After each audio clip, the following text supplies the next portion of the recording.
Judith Butler and Existentialism. Why the gender debate is not about pronouns. A critical discussion by Dr. Claudia Simone Dorchain. According to the definition, feminism means a social legal movement that aims at equal human and civil rights for women, and therefore ideologically grows out of the substratum of humanism and the Enlightenment, with the demand for the completion of real state recognition of female human dignity. However, the social legal movement of feminism has not been homogeneous across the eras, but has historically taken place in three thoroughly heterogeneous waves. The first wave, figuratively exercised through protest by the so-called suffragettes and many vehement socialists such as Clara Zetkin, aimed at equal political civil rights for women, admission to elections and universities.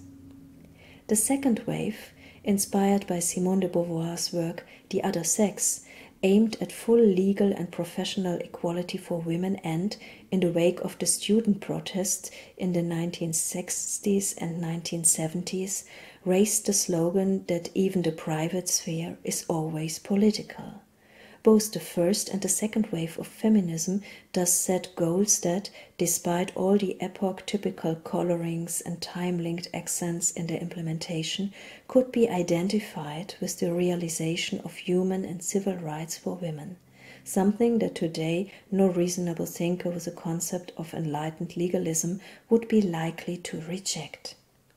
The third wave, since the mid-2000s, on the other hand, no longer seems to have a clear goal, already confuses itself linguistically in pluralisms, wants to formally recognize the third gender in law, justify 250 chairs and centres in Germany alone, introduce gender German, break up gender ideologies, or does it want to create such ideologies in the first place? A critical look from the perspective of philosophy at the justificatory traditions of third-wave feminism and the intellectual precursors in the work of Judith Butler, who is still often quoted by gender ideologues today. Third-wave feminism, largely inspired by Judith Butler's works, has two philosophical traditions of justification, which were and are themselves highly questionable: existentialism and sophistry. In the following, these two traditions of justification will be critically examined. Existentialism is the tradition, which is actually no longer current in the history of philosophy and has been historically handed down, of seeing human existence as a generally undefined starting point of a being that is open to interpretation, which is defined more precisely by its own will alone. Man is not, he becomes according to his will.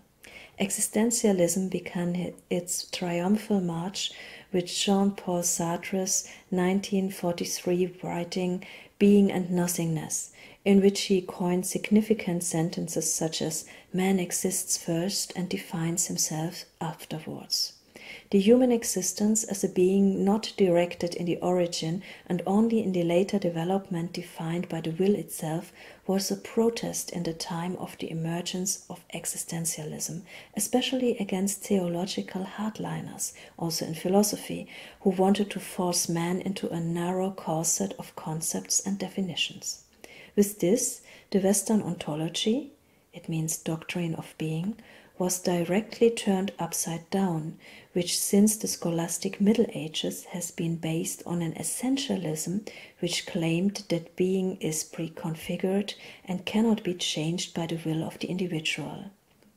Existentialism was historically meaningful as a movement of awakening, but in its further development it became more and more apparent that moralism, with its target, demands, and basically become more and more the dogmatism from which one wanted to protest. Third-wave feminism thus reanimates the dead tradition of existentialism, with its primacy of will, but without having learned from its substantial shortcomings, nor even knowing about its self-contradictions, let alone having an answer ready. For the front person, Judith Butler, it is clear that binary gender roles have only developed as a patriarchal construct and that, furthermore, male and female existences are not biologically essential, but are only configured existentially, more precisely through voluntary speech acts. According to Butler, the human being is not defined as man or woman, but is made to be so, not as Simone de Beauvoir believed, by socialization, but decisively by language. This view continues existentialism, but without a theoretical critique. The inadequacy of existentialism, according to its main representative Jean-Paul Sartre, is that it is a so-called postulative philosophy. Postulative or postulatory means demanding, representing a demand. A postulative philosophy does not have real relation to its origin, but fictitious ones, which it wants to place in some conceivable future. It is idealistic utopian. Of course, utopias have also had their place in the history of philosophy, partly for reasons of historical systematic completeness, partly because they can sometimes be used to creatively think out of the box. World-famous utopias such as Plato's state, which was never and nowhere implemented in real political terms, Thomas More's Utopia as a model of a fictitious society, and Henry David Thoreau's work Walden on voluntary life outside civilization, to name but a few, are utopian works that are worth reading and about which one can rightly reflect. Nevertheless, all these and many other utopian classics are factually, literally fictions with a demanding character, and modern utopias that could become classics are just that, literary fictions with a demanding character. However, utopian postulatory philosophies cannot contribute to the solution of current questions, or even to the formulation of actual problems, since solution-oriented thinking starts from empiricism and not from demands projected into the future. Neither Plato's noble wish to have a society of the future guided by the philosopher king, nor Moreau's vision of the best state constitution, nor Thoreau's forest romanticism inspired by Jean-Jacques Rousseau have ever been scientific works or instructions for empiricism, and demands such as that one's own sex is the product of a voluntary act of speech currently falls systematically into a similar category.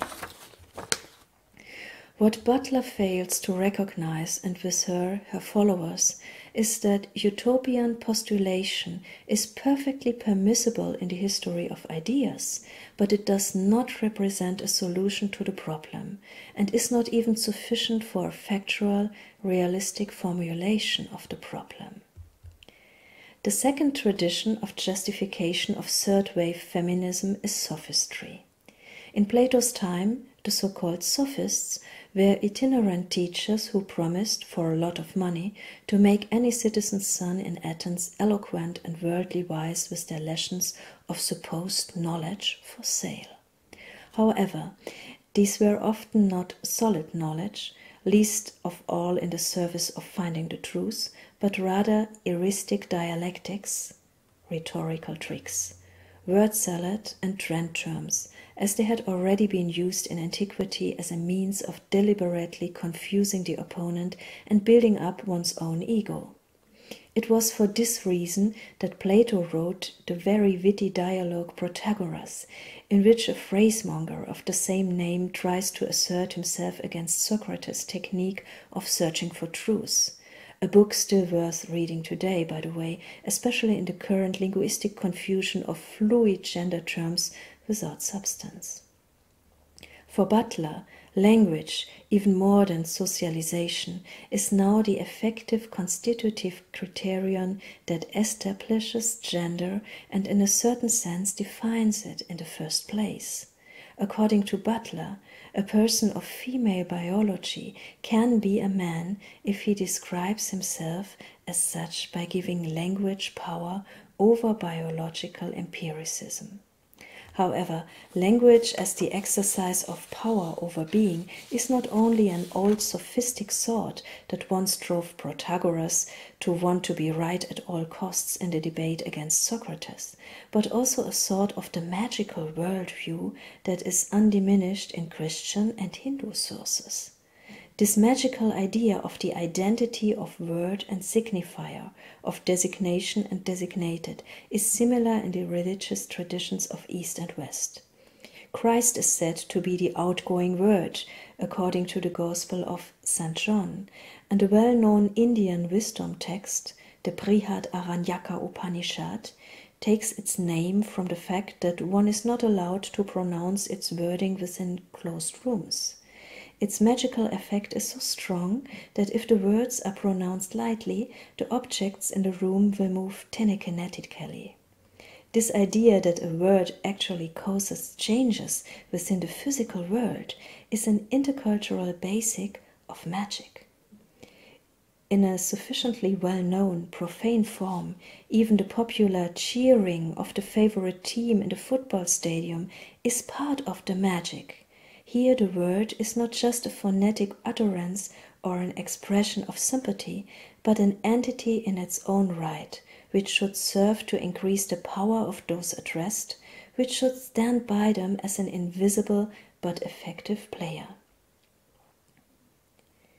Butler's magic of language and the feminism of the third wave goes beyond the tool theories of language as once understood by Max Horkheimer and Theodor Adorno's dialectic of enlightenment. Concepts are instrument to grasp reality and serves the old magical sophistical delusion that words are not only instrumental as tools, but also existential as a being reality. The pronounced word is not only the exercise of power through its inherent meaning, it is also, as it were, a reality of its own that gives power, which is even power. In short, Butler's basic idea that gender does not emerge existentially through deliberate self-definition, but above all processually through acts of linguistic magic, is a sophistic reanimation of incantation. The equation of concept and signification also leads to the speaker being fixed on what he or she has said, not so much to prevent breaks in argumentation or self-contradictions, but rather because what was said was considered to be something that is real and to which one must refer as something that exists.